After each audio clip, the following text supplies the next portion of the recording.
সুপ্রভাত প্রিয় দর্শক, শুরু করছি ক্যালকাটা ডায়ালগসের আজকের প্রতিবেদন। খবরের অন্তরালের খবর নিয়ে আমি মনোজ দাস। মণিপুরের কুকি ও মেইতেইদের সমস্যা যে সাম্প্রতিক কালের তা নয়, এই ইতিহাস অনেক প্রাচীন। একটা সময় মণিপুরের রাজা খুব পরাক্রমশালী ছিলেন। রাজ্যের সীমা বিস্তৃত ছিল বর্মা বা বর্তমানের মায়ানমার পর্যন্ত।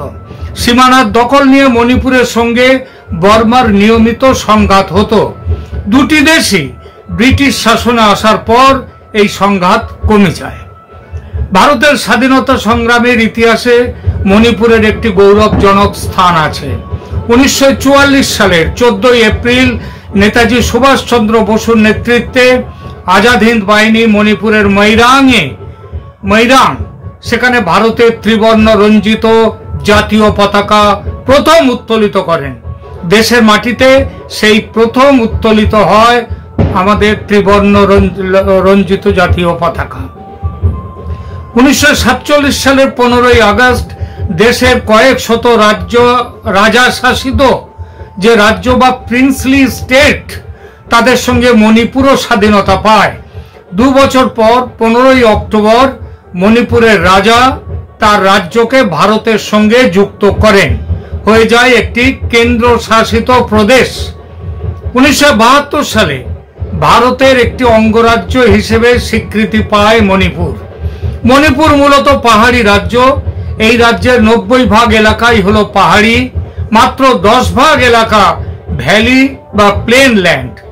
রাজ্যের মোট জনসংখ্যা 2011 সালের সেন্সাস অনুযায়ী 28,55,794 জন, যার 60% হলো মেইতেই, 20% হলো নাগা এবং 16% হলো কুকি।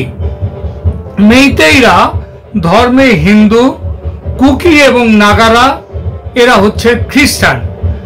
নাগারা নাগাল্যান্ড পেয়েছে, কিন্তু কুকিদের নিজস্ব রাজ্য নেই। বিগত বেশ কিছু বছর ধরে কুকিল্যান্ড তৈরির আন্দোলন তাই কুকিরা করছে। মেইতেইরা বাস করে সমতলে, আর নাগা ও কুকিরা থাকে মুখ্যত পাহাড়ে। মেইতেইরা চাকরি বাকরি ব্যবসা বাণিজ্য করে, আর কুকিরা পাহাড়ে চাষবাস করে। এই চাষবাসের মধ্যে একটা বড় চাষ হলো গাঁজা এবং আফিং এর চাষ, মুখ্যত আফিং। ড্রাগ ব্যবসার দৌলতে ভালো টাকায় তাদের লাভ থাকে। গত কয়েক বছর ধরে সরকার এই অবৈধ চাষ বন্ধ করার জন্য খুব কড়াকড়ি করার ফলে অনেকটাই এটা বন্ধ হয়ে গেছে। এই জন্যে মেইতেই প্রধান রাজ্য সরকারের ওপর কুকিদের একটা রাগ আছে। এরই মধ্যে আবার সংরক্ষণ নিয়ে দ্বন্দ্ব তৈরি হয়েছে। কুকিরা শিডিউল ট্রাইব হিসেবে পরিগণিত এবং সংরক্ষণের সুযোগ পেয়ে রাজ্যের ভেতরে যেসব চাকরি বাকরি আছে তার বড় অংশ তারা দখল করছে। সেই সঙ্গে পাহাড় ছেড়ে সমতলেও তারা বসতি শুরু করছে। এর ফলে মেইতেইরা নিজেদের উপেক্ষিত ও ক্ষতিগ্রস্ত মনে করতে থাকে। তারাও সংরক্ষণ চেয়ে আন্দোলনে নেমে পড়ে। মামলা হয় হাইকোর্টে।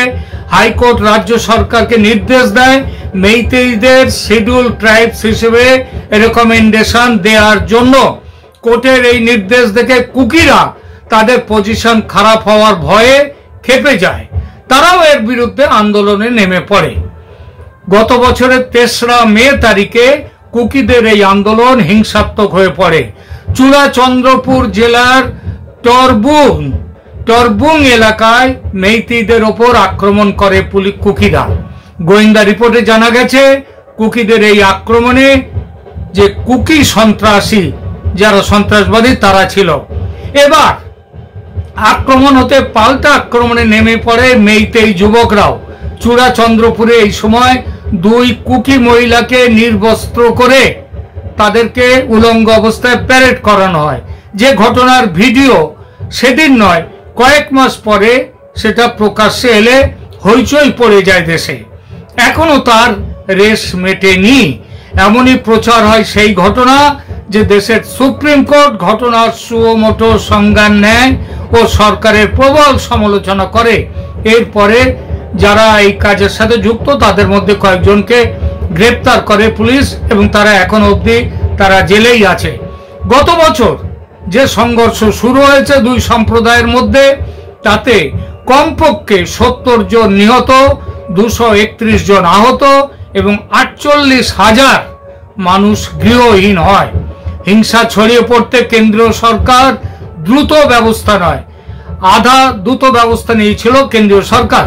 আধা সামরিক বাহিনী, আসাম রাইফেলসের সঙ্গে সেনাবাহিনী পাঠানো হয়, বিশাল এলাকায় কারফিউ লাগানো হয়, দেয়া হয় shoot at sight order, internet বন্ধ করে দেওয়া হয়। কড়া ব্যবস্থা নেওয়ার ফলে অবস্থা ক্রমশ নিয়ন্ত্রণে চলে আসে। এরই মধ্যে নতুন করে শুরু হয়েছে আবার, এই কদিন আগে 3রা সেপ্টেম্বরে আবার সংঘর্ষ শুরু হয়েছে। এবারে সংঘর্ষের বৈশিষ্ট্য হচ্ছে লড়াইতে ড্রোন দিয়ে অ্যাটাক করা, এবং সেই ড্রোন আবার খেলনা ড্রোন বা একেবারে সাদামাটা ড্রোন নয়, তা থেকে রীতিমতো বোমা ফেলার সরঞ্জামের ব্যবস্থা তার মধ্যে রয়েছে।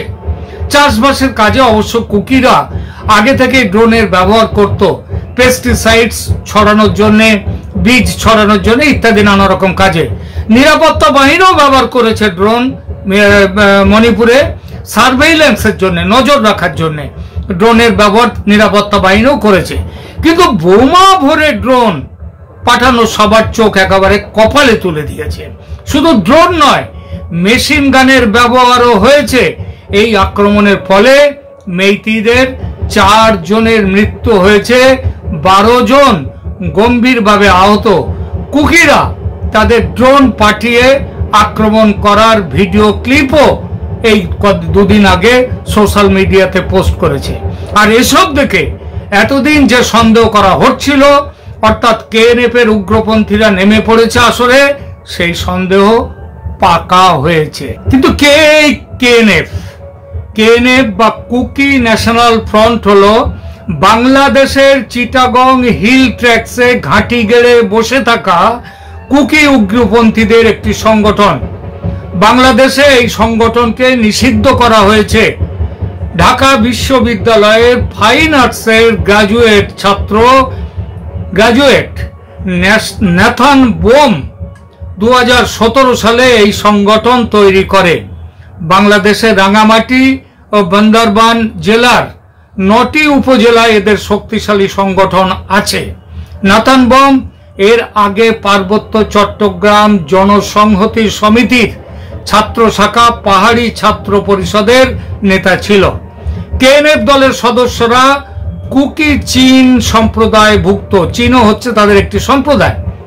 বাংলাদেশের সিলেট এবং চট্টগ্রামের পাহাড়ি এলাকায় থাকে, আর থাকে ভারতের উত্তর পূর্বাঞ্চলের মণিপুর ও নাগাল্যান্ডে এবং মায়ানমারের চীন প্রদেশেও এরা থাকে। কেএনএফ এর পরিকল্পনা ভারত, বাংলাদেশ এবং মায়ানমারের এই অঞ্চলগুলোকে নিয়ে একটি স্বাধীন কুকিল্যান্ড রাষ্ট্র প্রতিষ্ঠা করা।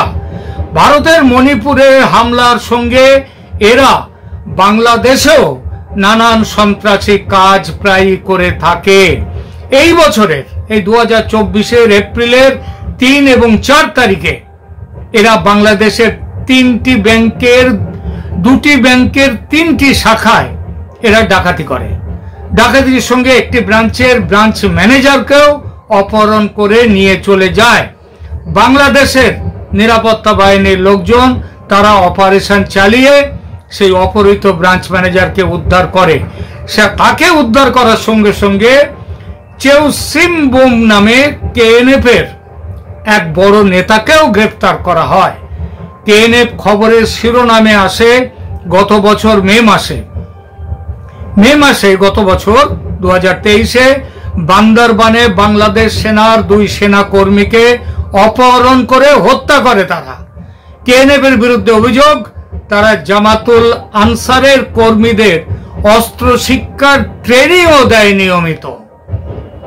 কুকিরা তাই যে শুধু ভারতের মণিপুরের জন্য বিপজ্জনক তা নয়, এরা বাংলাদেশ, মায়ানমার সহ এই অঞ্চলের, এই রিজিয়নের শান্তি ও সুস্থিতির পক্ষে বিপজ্জনক। এবং এই কাজে তাদেরকে কে সাহায্য করছে? এই সমস্ত কাজে তারা সাহায্য পাচ্ছে চীন থেকে তাদের অস্ত্র সাহায্য যাচ্ছে, তাদের অর্থ সাহায্য, অস্ত্র সাহায্য চীন তাদের পাঠাচ্ছে। এখনকার মতো এখানে শেষ করছি, তবে শেষ করার আগে একটি কথা বলার আছে। আপনারা জানেন সর্বকালের সর্বশ্রেষ্ঠ বাঙালি নামের যে সমীক্ষাটি আমরা কয়েকদিন আগে শুরু করেছি, তাতে প্রচুর মানুষ আমাদের সমীক্ষায় সাড়া দিয়েছেন। আমরা আগামী অক্টোবর, নভেম্বর, ডিসেম্বর অবধি আমরা অক্টোবর নভেম্বর অবধি আমরা সবার কাছ থেকে এই তালিকা নেব, 5 জন শ্রেষ্ঠ বাঙালির পছন্দের ক্রম অনুসারে তালিকা। ডিসেম্বরে আমরা সমস্ত এগুলো এভালুয়েশন করব। এভালুয়েশন করে জানুয়ারি 2025-এর 1 তারিখে জানুয়ারিতে আমরা এর ফলাফল আমরা জানাবো এই সমীক্ষার। সুতরাং আপনারা যারা এখনো আমাদের এখানে পাঠাননি নাম 5 জন শ্রেষ্ঠ বাঙালির, আপনারা কমেন্ট সেকশনে আপনাদের পছন্দের ক্রম অনুসারে নামগুলো লিখুন এবং আমাদের কাছে পাঠিয়ে দিন। এছাড়াও আমরা আমাদের যে ইমেল আইডি আছে calcutta-manoj@gmail.com, এই ঠিকানাও পাঠাতে পারেন আপনাদের পছন্দের তালিকা। সেই সাথে আমরা অনুরোধ করছি আমাদের এই চ্যানেলকে আপনারা সাবস্ক্রাইব করুন, সাবস্ক্রাইব করে আমাদের সঙ্গে থাকুন। এটা খুব সামান্য কাজ আপনাদের, কিন্তু এই কাজটি আমাদেরকে সামনের দিকে এগিয়ে নিয়ে যেতে অনেক সাহায্য করবে। আপনাদের সবাইকে ধন্যবাদ জানিয়ে এখনকার মতো শেষ করছি। Have a good day.